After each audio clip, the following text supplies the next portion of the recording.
¿Te imaginas bailar sin control durante días y semanas, hasta que el agotamiento y la muerte te detengan? Aunque parezca surreal, esto realmente ocurrió cuando una extraña epidemia azotó a una ciudad en Francia. En este viaje al pasado, intentaremos descubrir qué fue lo que provocó este fenómeno y qué hacía bailar a las personas de manera tan trágica en lo que se conoce como el baile de la muerte.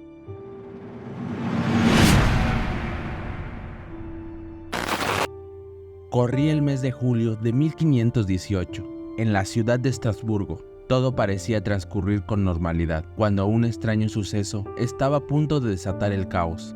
Un día, una mujer llamada Frau Trofea empezó a bailar de manera errática y frenética en plena calle. Durante días, la mujer parecía poseída y pese a su cara de sufrimiento, no podía detenerse. Al principio, la gente se paraba a mirar, curiosa por su extraño comportamiento. Sin embargo, después de 7 días, 30 personas más se unieron a ella, y en tan solo un mes, la cifra aumentó a 400. Todos se movían al ritmo de una música que solo ellos podían escuchar, como si fueran títeres manipulados por hilos invisibles. En cuestión de semanas, cientos de personas bailaban por las calles de la ciudad, incapaces de detenerse. Los médicos y las autoridades estaban desconcertados. ¿Puedes imaginarte cómo fue presenciar a toda esa multitud moviéndose sin parar, sin comprender por qué ni cómo? ¿Qué estaba causando este extraño comportamiento? ¿Era una enfermedad? ¿Una maldición? Nadie lo sabía con certeza.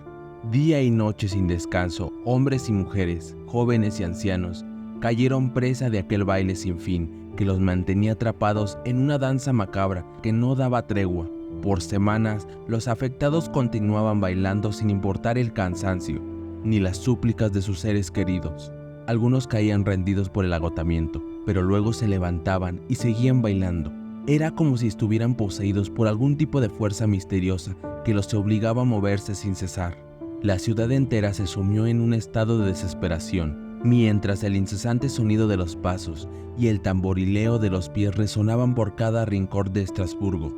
Se formaban círculos de bailarines desesperados, algunos riendo con histeria, otros llorando por la aflicción de su incomprensible destino.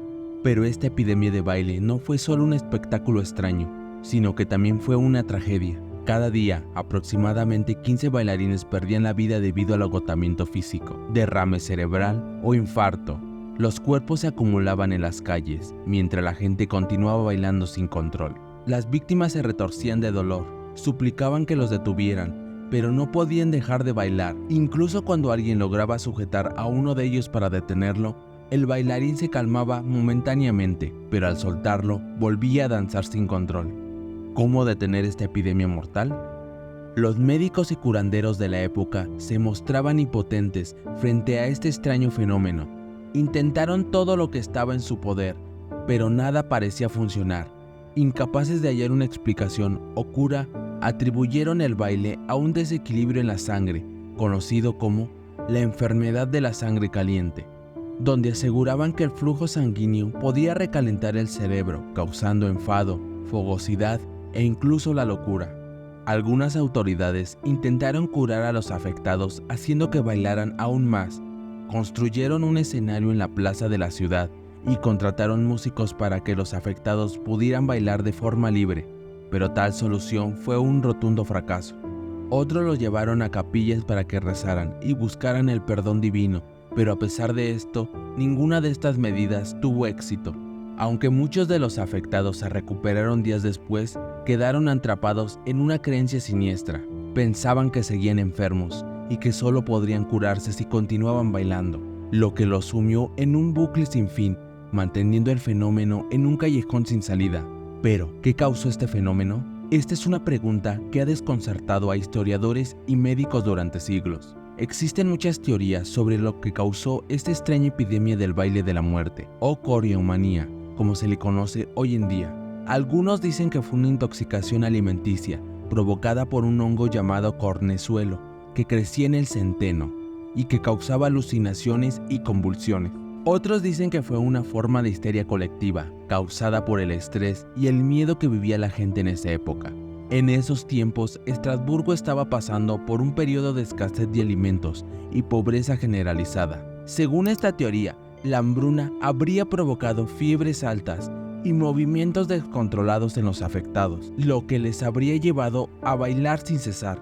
Hay quienes afirman que fue una maldición divina, un castigo por sus pecados y su falta de fe. Durante esta época se tenía la creencia que la ira de San Vito podía provocar plagas de baile compulsivo, e incluso se dice que el baile solo cesó cuando los bailarines fueron trasladados a un santuario dedicado a este santo patrono de los epilépticos y los danzantes. La base de esta teoría es que, en un periodo lleno de supersticiones, donde también se presentaban trastornos masivos en grupo de personas quienes se sentían enfermas al mismo tiempo, junto con el miedo y la influencia que ejercían unos sobre otros, pudo haber provocado lo que llamamos histeria colectiva.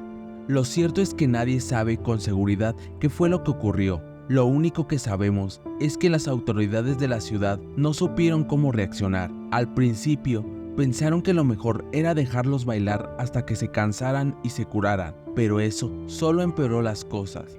Finalmente, después de casi 2 meses, el baile se detuvo tan misteriosamente como había empezado. Nadie sabe cuántos murieron ni cuántas personas sobrevivieron. Tampoco se sabe si hubo alguna explicación médica o psicológica para lo que pasó. Este fenómeno, conocido popularmente como el baile de San Vito, no fue un caso aislado. Desde el siglo VII, en el centro de Europa, se han registrado episodios similares en pueblos que hoy forman parte de Bélgica, el noreste de Francia y Luxemburgo. Sin embargo, el caso de Estrasburgo en 1518 es el mejor documentado, pero también hubo otros episodios en Basilea en 1536 y Bruselas en 1564. Durante estos eventos, grupos de personas comenzaron a bailar sin control, a menudo gritando e invocando a Dios y al diablo. Este baile era visto con temor y horror por la gente de la época. Muchos creían que se trataba de una maldición divina o de una posesión demoníaca. Los médicos y las autoridades intentaban detener los brotes con sermones, exorcismos y otras medidas, pero a menudo eran en vano. Aunque estos eventos eran similares en muchos aspectos, cada uno tenía sus propias particularidades. En algunos casos, la gente bailaba en silencio, mientras que en otros gritaban y cantaban. Algunos brotes duraban solo unos pocos días, mientras que otros se propagaban durante semanas o incluso meses. Más allá de Europa, esta epidemia tiene mucho en común con lo ocurrido el 30 de enero de 1962, cuando 3 niñas empezaron a reír en un pueblecito del lago Tanganica, contagiando la risa floja a casi un centenar de compañeros de su escuela. Lo hicieron durante 2 semanas y originaron una epidemia que causó más de 1000 casos y 14 escuelas cerradas. Lo mismo que con la epidemia de desmayos en Cisjordania de 1983, que acabó con 943 hospitalizaciones sin motivo alguno. La epidemia de baile de 1518 es uno de los fenómenos más extraños y escalofriantes de la historia. Aunque hay varias teorías sobre su causa, todavía no sabemos con certeza qué llevó a cientos de personas a bailar hasta la muerte en las calles de Estrasburgo. Lo que sí sabemos es que este baile macabro nos recuerda lo frágil que es nuestra mente y lo poco que sabemos sobre los misterios del mundo. ¿Y tú, qué opinas? Gracias por ver este video. Si te gustó, te invito a darle un like, compartirlo y suscribirte. Tu apoyo es crucial para seguir creando más contenido interesante. Nos vemos en otros Misterios de la Tierra.